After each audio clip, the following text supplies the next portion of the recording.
I'm Shane Nyland, and my co host is Blake Musser. And these stories you're about to hear are from Weapons Company, 2nd Battalion, 4th Marines, 1st Marine Division, about the events surrounding and directly from the mouths of the people who were in Ramadi 2004.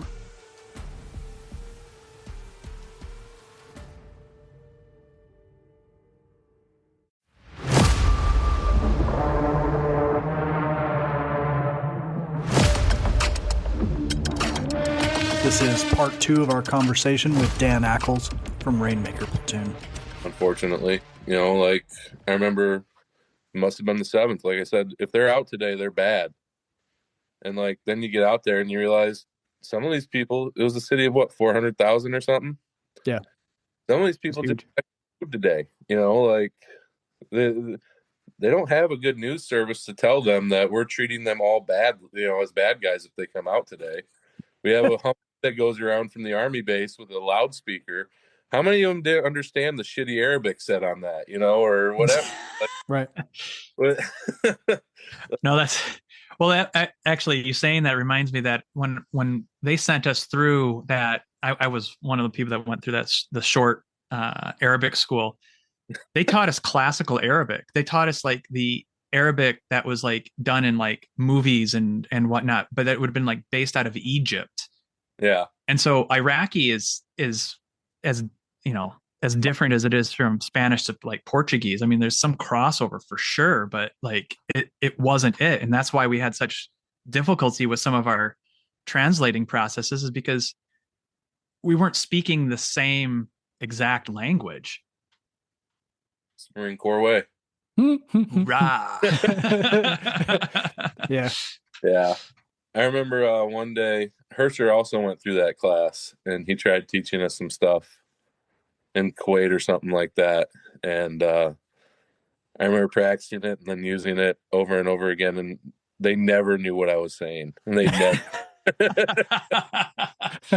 Wide. And really, the best communication was you just point the rifle at them and then point, get on the ground or whatever. I mean, how many houses did we raid where that was the only thing that really got through to them? Lay down, as you're pointing your muzzle right in their face, It's a shitty thing to do to people, but it's what we did. So, well, you have said it. I mean, and maybe I'm just not hearing the stories or not, but I can confidently say I don't know anyone that. I mean, I think you can regret some of the stuff that had to happen, but I don't know anybody that has maybe the guilt because they felt like they went too far. I think we ran some pretty clean missions, even though it was in a really fucked up way. But yeah, no, I agree with that wholeheartedly. I think everyone I knew and worked with was trying to do their best. We weren't trying to take it out on any family members or anyone that's innocent in any way, shape, or form. Sometimes we got it wrong, right? Sure. You look at the map and you think, that maybe the intelligence was wrong from the get-go, or whatever, and we raided the wrong house because, coming through the pipeline, playing the telephone game, it got messed up somewhere. I mean, I'm trying to think of how many thousands of mattresses, because they all pile those mattresses up in one room. How many thousands of those I've tipped over looking for stuff, and doing the bug hunts and just raids, night raids, day raids, all that stuff, and I'm sure we took in a lot of innocent guys because towards the end there, it was like, you're at the house we're raiding and you're a military age male.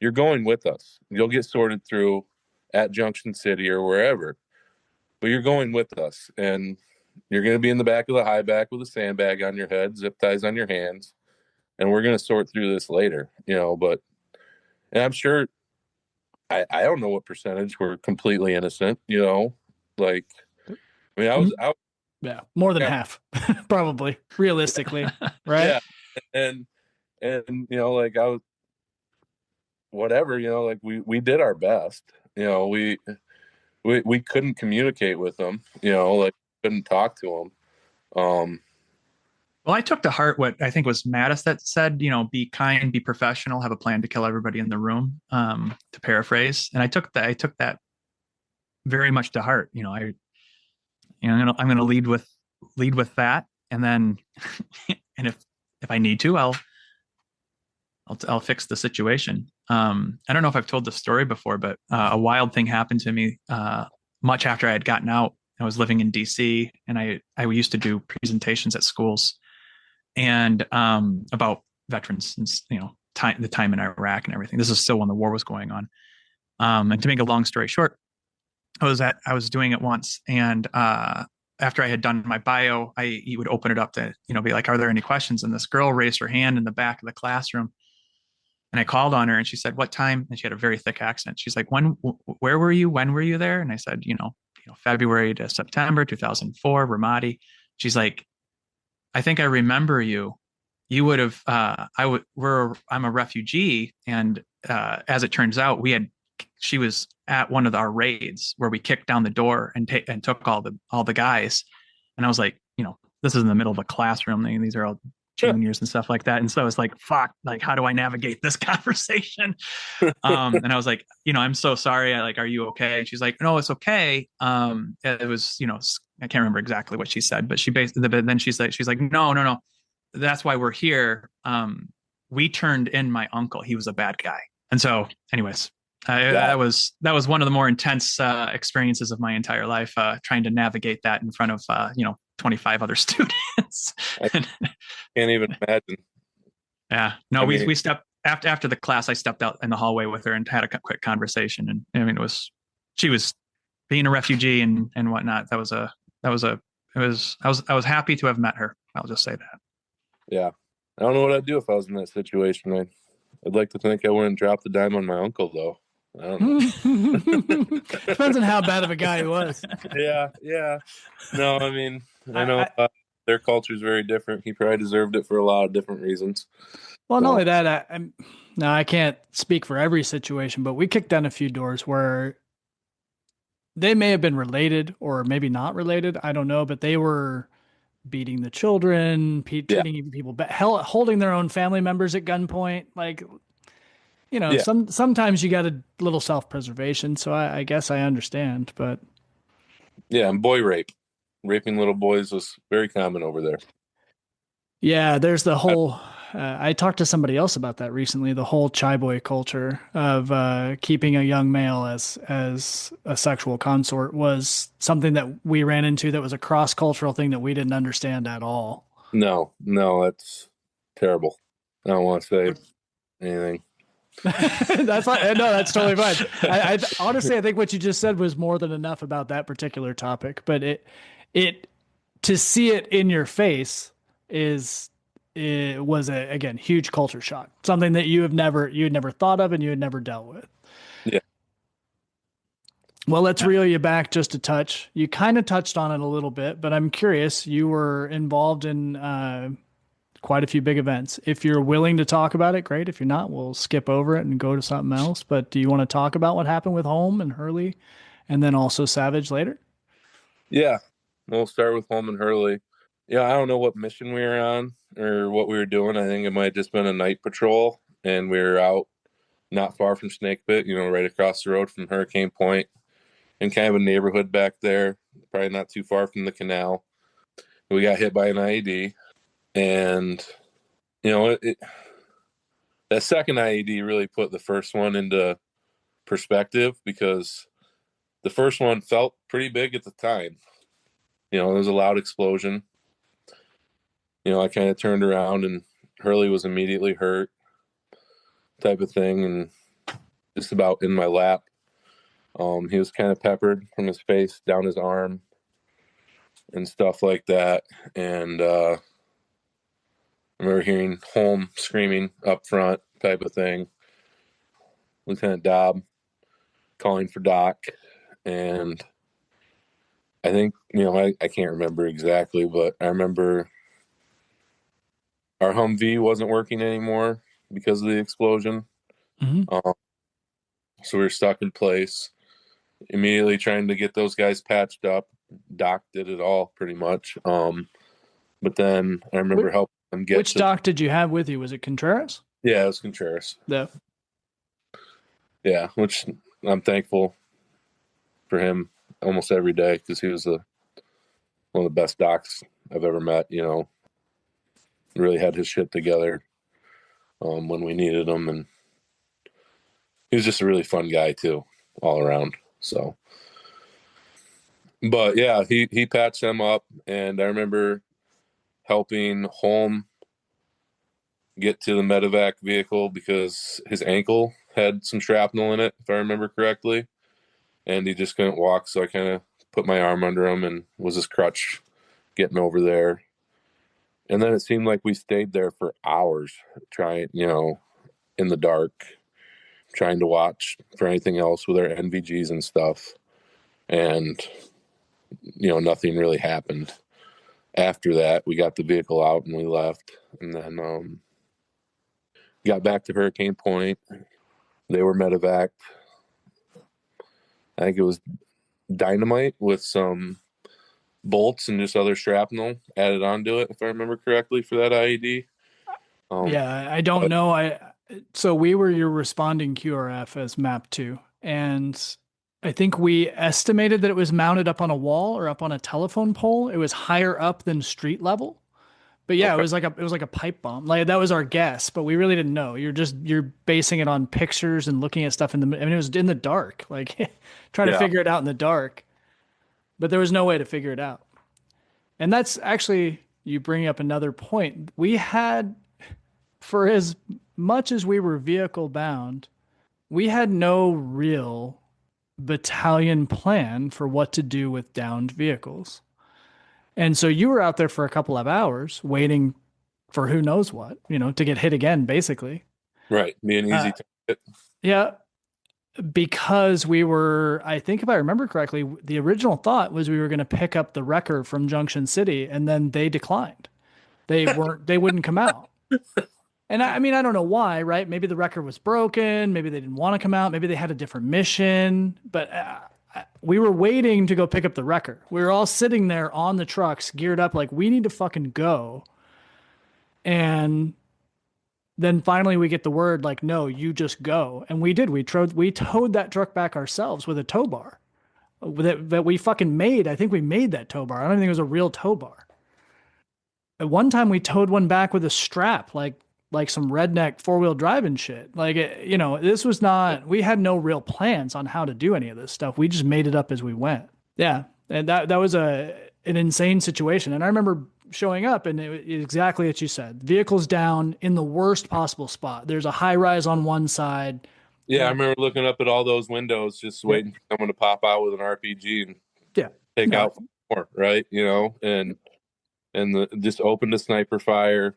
And, being the new guy, it's like, well, my job is to watch from here to here and make sure nothing happens. I can't worry about that stuff, yeah, it sucks, but there's nothing I'm going to say that's going to change anything or make anyone think we should do something differently, but.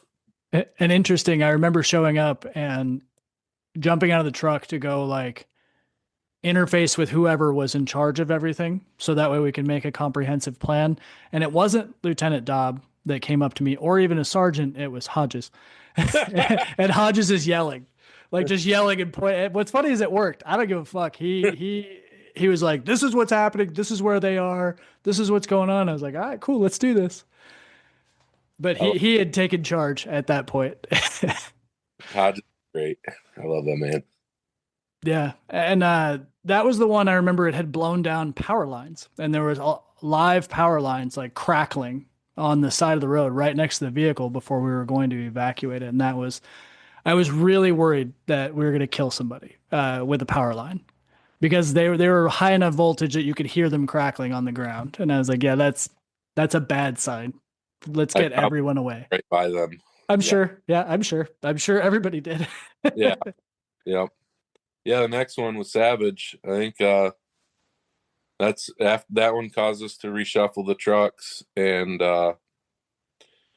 Regal was driving. Savage was machine gunning. He had his 50 cal by that point, and he loved that gun. He was absolutely obsessed with that 50 cal.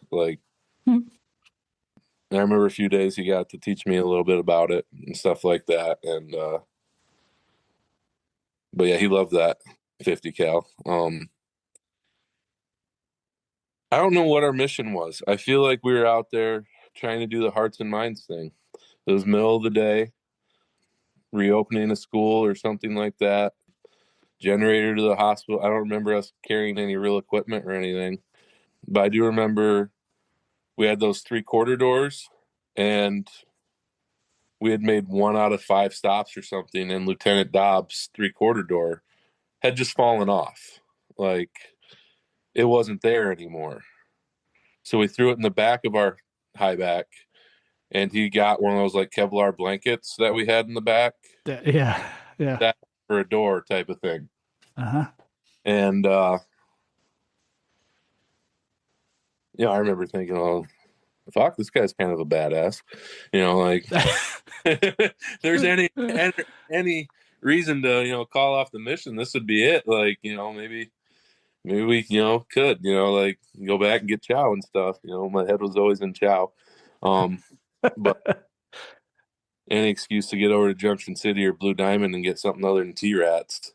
But we didn't, and we were going, and it was in that farm area not far from the river where the roads were 20 feet higher than the farm fields that they would irrigate with the old ditches type of system. Yep. Mm-hmm.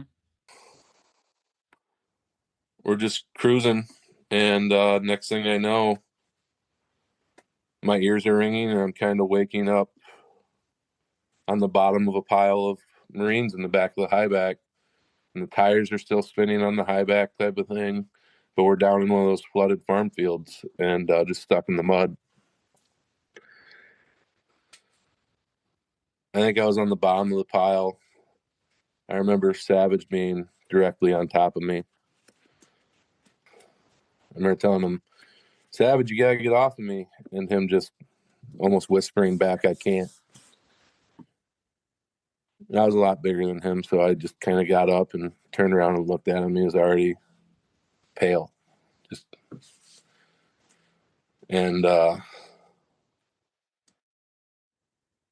Lieutenant Dobb was screaming for Doc to help Regal. And I'm looking at Savage, and Doc, we need you back here. No, Doc, come back here. And I just start screaming for him. And when he does come back, I ended up going and trying to help Regal a little bit. I put a bandage on his arm or something. I think Doc his jaw was pretty much blown off. But I remember putting like a pressure dressing on his arm and trying to carry him up that hill as best as I could to get him to the medevac vehicle. And I don't know how they got Savage up there.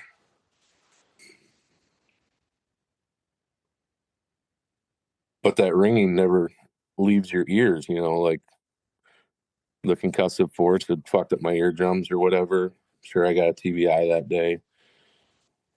Sergeant Garcia was there and, asked me if I'm okay. I'm like, I'm fine. I can barely hear or whatever, but we sat for what must have been hours till we get that vehicle out of there, watching some of the other farm fields, crouched next to a palm tree and, the median or whatever between farm fields. And we eventually get the vehicle out of there, go back to Hurricane Point. Yeah, I don't know if it was that day or if it was first thing. I think it was that day. But it was pretty somber, and then Sergeant Garcia ended up being the one to tell us that Savage had died. It was just, I don't know, it was kind of crushing, to be honest with you, because it was just so fast, and Savage was a guy I really looked up to, like he was always working on the trucks, pulling me and a couple of the other boots to help get concertina wire out of axles or change tires or doing weapons maintenance and teaching. He was I said, I don't know how long he had that 50 cal, maybe a couple weeks, you know. But if I didn't go over it with him half a dozen times, you know, with him teaching me how to use it, I'd be surprised, you know. And yeah, he was just someone I really looked up to. And there's a lot of guys I really looked up to, but he was definitely one of them. So. No, that was a hard one. I remember, you guys, after I don't remember the sequence of events, but I remember them having us all fall out of Sledgehammer to come over and met up between the hooches to break the news to us. That was a hard blow, you know, knowing Savage from the beginning too, you know, and it's there's a lot of weird feelings when they split the platoon. Yeah. Because, you know, not being able to be a part of some of the missions, especially with Savage, you know, it's gets a lot of weird emotions. I don't know how to describe it, but, you know, wishing you were there, don't know if you could have helped type stuff. It's yeah. And I mean, I remember hearing the shrapnel had hit him in his aorta pretty soon afterwards, that there's nothing that could be done, you know.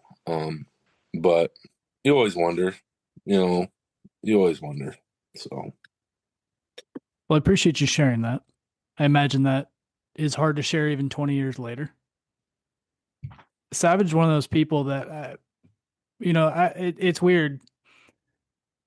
We didn't lose a lot of people in weapons company, but the 3 people that we lost we lost a lot of people as far as casualties in general, but the 3 that actually died in combat, all 3 were extremely dynamic individuals.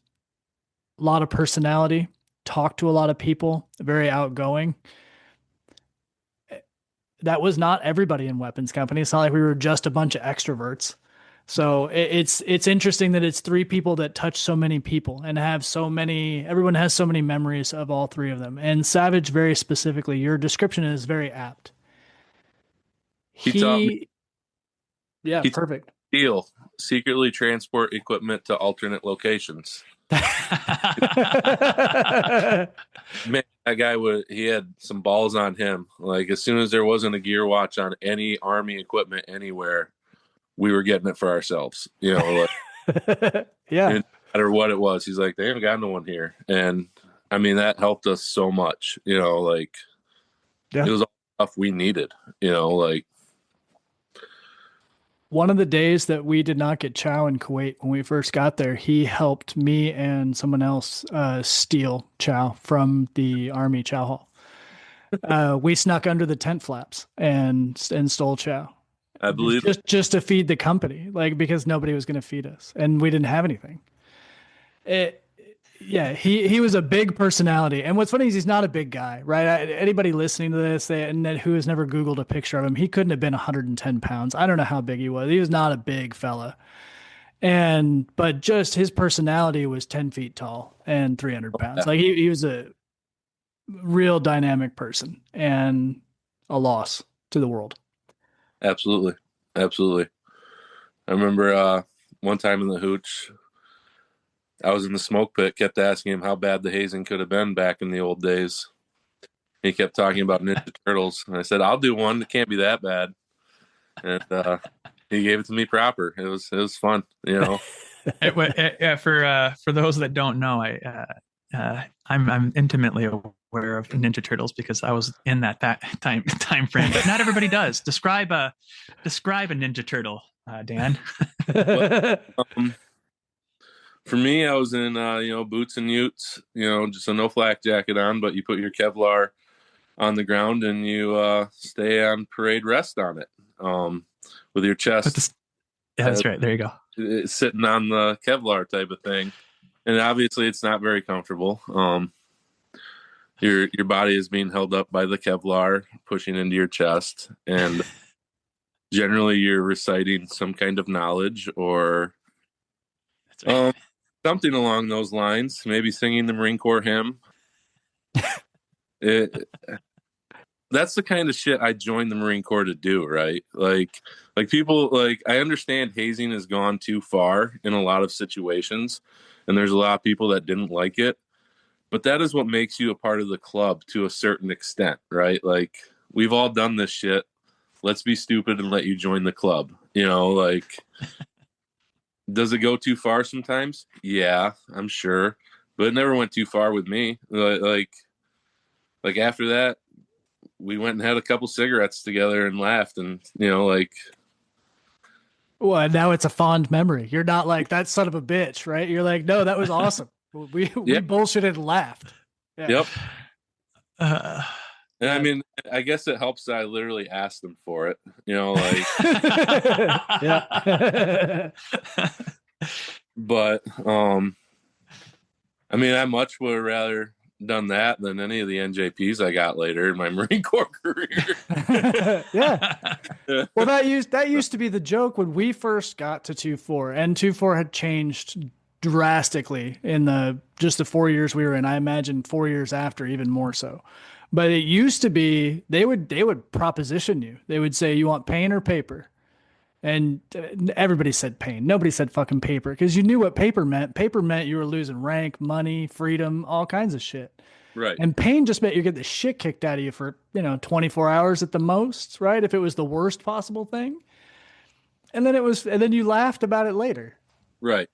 Yeah. No, I would have made that same choice every single time. Everybody did. Nobody chose paper. If you chose paper, there was something wrong with you anyway, and you deserved the paper. You deserved to get out. Yeah. Well, I hate to reel you back into Ramadi for a minute, but that shit was funny. What you just told me. Yeah. Anything else stand out, man? Anything else? I don't want you, even funny shit, anything that you remember from the rest of the deployment. I remember the Haji DVD stand.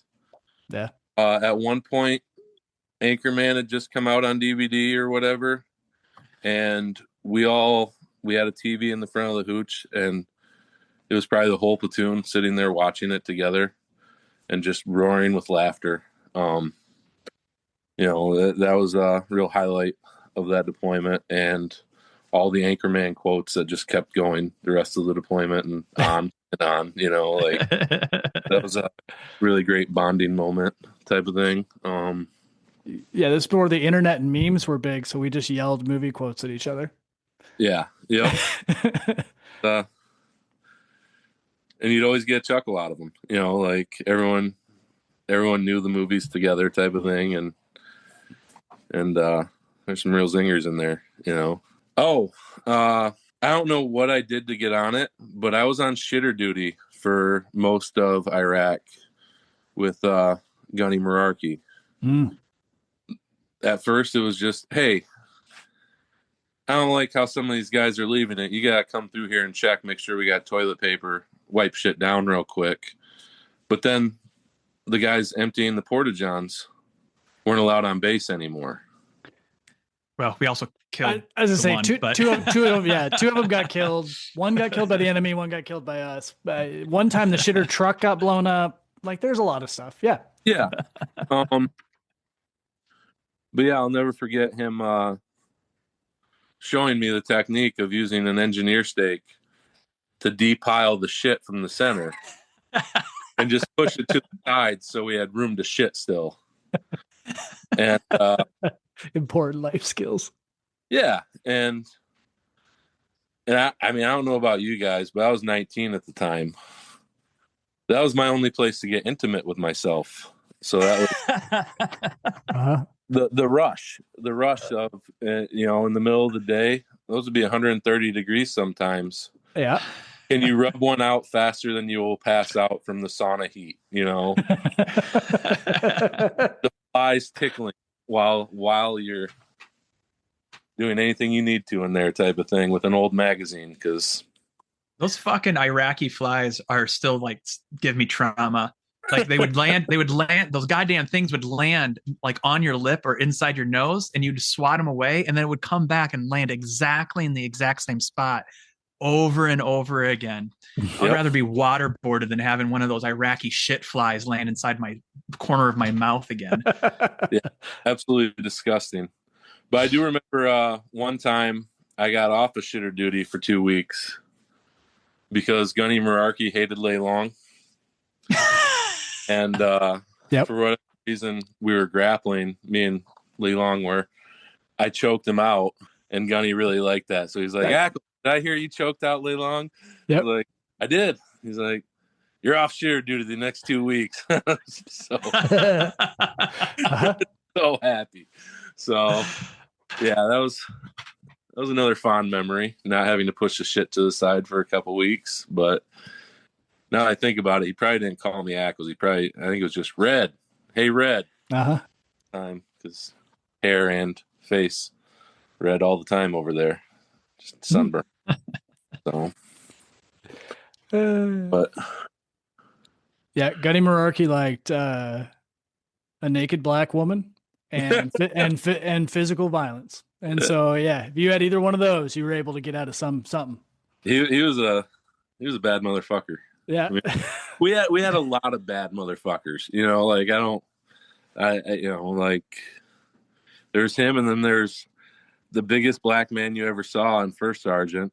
And and not only was he giant, he was ripped too. Like, yeah, he was on the bodybuilding team or whatever for the Marine Corps. I remember a few times I went to the gym and he was there, and he was, you know, doing the most god awful weight, like he was Ronnie Coleman or something. And you could see the veins through his shirt, type of thing, in his chest, and you know, like, and it wasn't that tight of a shirt, you know, like he was just jacked. Yeah. He would carry an old 12 gauge shotgun around. You know, whenever he went out on missions with us, like, you don't want a rifle, First Sergeant? He's like, I don't need one. This will cut somebody right in half, you know? Yeah. Yeah. So, you know, our officers were great. Captain Weiler was always leading from the front. Lieutenant Dobb was incredible. And then, you know, I had Sergeant Garcia for our senior enlisted guy, my squad leader type of thing. He was just fantastic. Yeah, no, you know, as terrible as a lot of that shit was, I couldn't have asked for a better group of guys. And 100%. Makes me thankful, you know, a lot of days. We got incredibly lucky with having leaders that were actual fighters. Yeah. No, I was listening to the one about the 2-5 guy wouldn't leave the wire. Yeah, that's crazy. What do you mean? Like, how do you become a captain? You know, right. Like that's the thing that blew my mind is not only did you make it all the way to that rank or all the way that you got all the way to in country. Yeah. And you're like, nope, not going to do it. I realize it just got real, but come on, man. Yeah. Well, I mean, you have to, I mean, he's a Marine officer, so that's crazy. But if you go back to the guys that we relieved, the National Guard unit, the National Guard, their tactics was not to fight. They put it in high, zip down Michigan to do a sweep, quote unquote, of IEDs, and then rip back to the wire and then pack it up for the day. And so that's what a lot of people were kind of thinking it was going to be again. But that was definitely not the reality after the April, for sure. I just thought of another great little story. I remember one time we had like a sandstorm blow through, and like you couldn't see 20 feet in front of your face. We were on night mission, night taskable or whatever. And I don't know what our mission was because not, you know, and it doesn't really matter anyways, but we get loaded up in the trucks and you can kind of see the doubt in Lieutenant Dobbs' face on whether or not we were going to be able to do it. We went out of Hurricane Point, pretty much went around that traffic circle, maybe up Michigan, 100 yards, and we canceled the mission. And we get back into Hurricane Point, and by the time we were back, our hooch top was like a half mile away. Everyone else had people out there holding down those stupid half shelter tents, you know, like I forgot about yeah, and ours was gone. It was ripped and it was gone, type of thing. Like, and then they put in those sheet metal roofs after that, which, you know, were better, but still nothing but a pop can for anything to go through if they want, got good aim with their mortars. But yeah, I remember just sweeping up sand for days after that. All the sand was in everything in our hooch because the top was gone. Like it wasn't so much rain; it was just wind and sand everywhere. Couldn't see shit. Fucking terrible. Yep.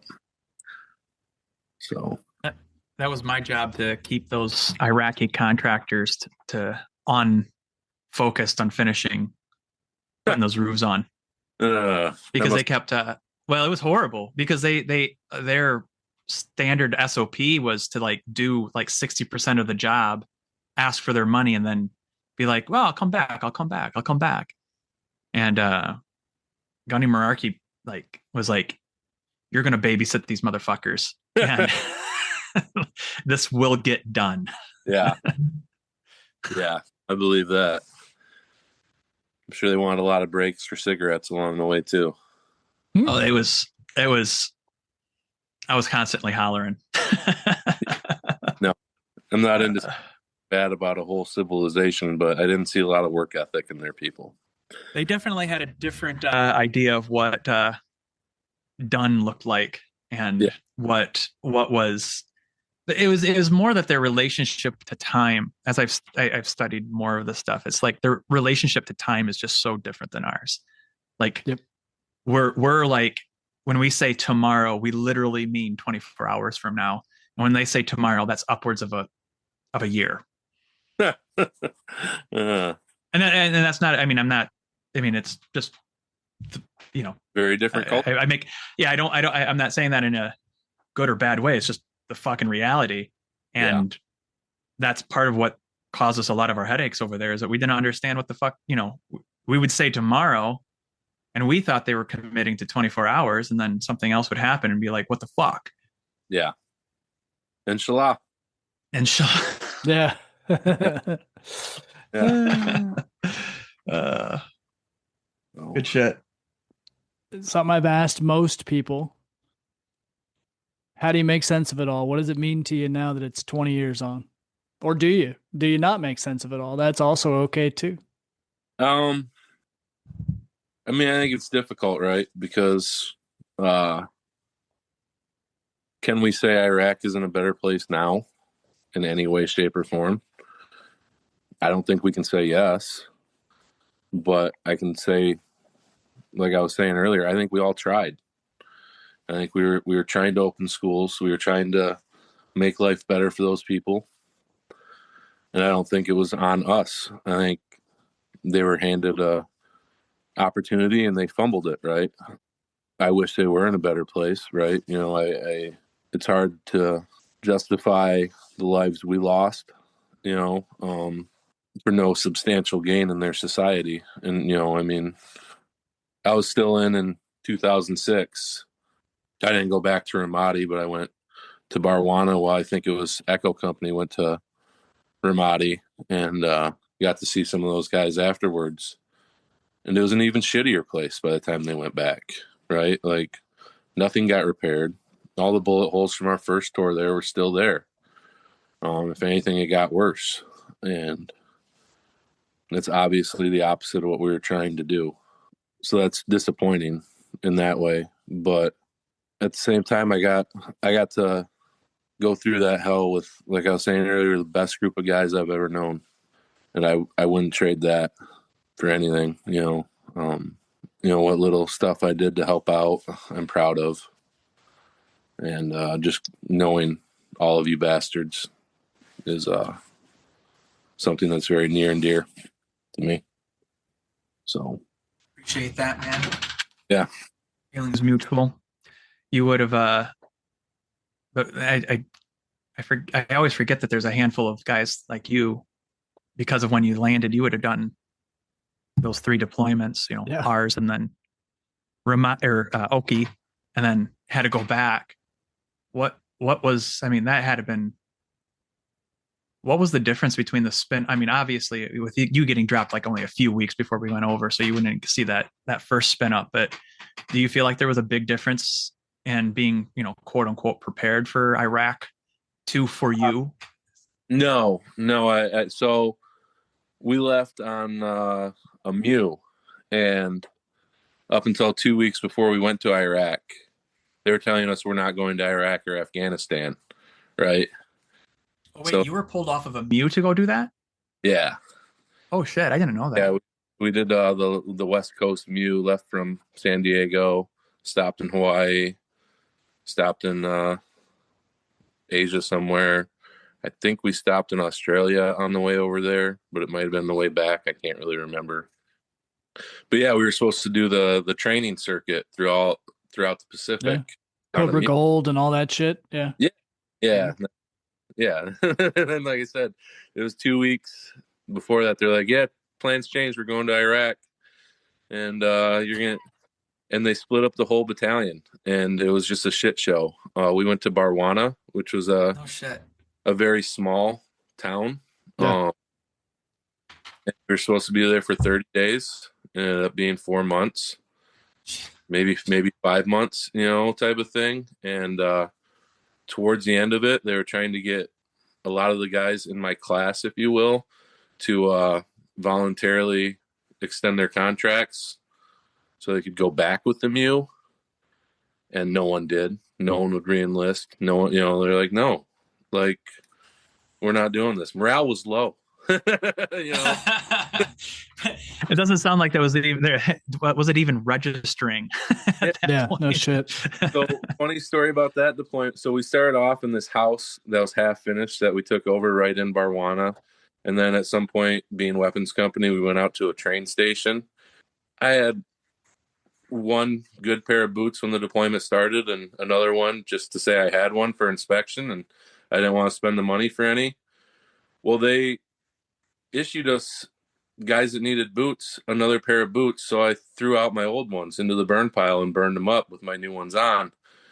And about a week later, the company gunny came up to me and was like, "Hey, if you want to keep those boots, you got to extend." What? You got the boots back. On and handed him his boots back. He's like, "What are you doing?" I was like, "I guess I'm patrolling in these now." Those are the only boots you have? Yes, they are, Gunny. It's fine. It's no big deal. Just keep the fucking boots, Ackles. So, yeah, no, morale was real low. I live in Michigan now, but I can honestly say sleeping in that open, no roof house was some of the coldest I've ever been in my entire life.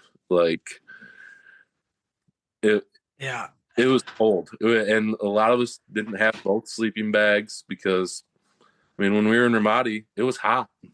Right. We didn't expect it. We left shit on ship, and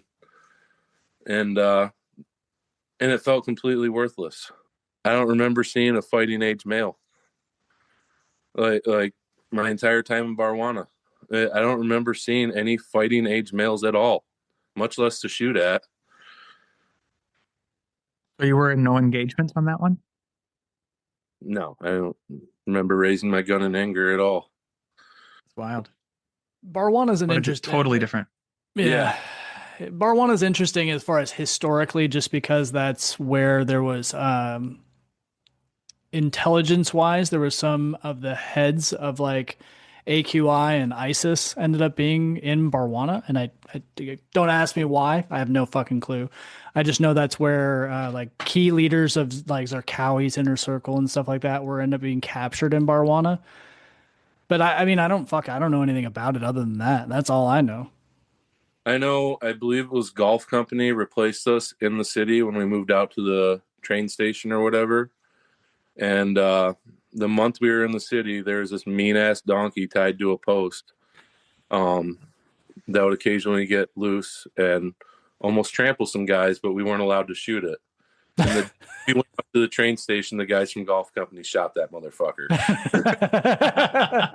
Your biggest enemy was a donkey. That's awesome. Yeah. So wait, so did you, if you didn't re-enlist, did you get pulled out of country straight back to the States then, like on a Freedom Bird? and then get out? No, there were some guys that did. They must have gotten out in June. I got out in July. But so like taking the MEU back, a lot of the senior lance corporals type of thing at the end of their 4 years did not ride back. Maybe half of us in my class type of, like did not ride back. And then the other half did. We had tamps on ship, and all that stuff. Oh, Jesus. Gross. Yeah. Yeah. It was fun. And then somehow I managed to squeeze in one more NJP in the weekend before I was supposed to go on terminal leave. So you don't have to tell details, but what were your 3 NJPs for? Drinking. Okay, good. Yeah, okay, that's good. That checks out. Yeah, I know. I mean, well done. First drinking and fighting in the barracks. Yeah, it's kind of a fun long story, but that's the basis of it. Second one was for drinking and not getting back to the barracks before formation in the morning. Third one was for drinking and fighting out in town. So that's it. Yeah, you're a true and blue 2-4 weapons company. Thank you. Yeah. Well done. Yep. Senior P. Ackles reporting. Well, man, this has been great. We're hitting on just about 2 hours. All right. If there's anything else you want to add in, feel free. If not, we'll wrap it up here. And I can't think of anything. I really appreciate you guys doing this. It's been listening to all the other stories and really helped me out a lot. Thank you. If you like what you heard, make sure you subscribe for future episodes on your favorite podcast service.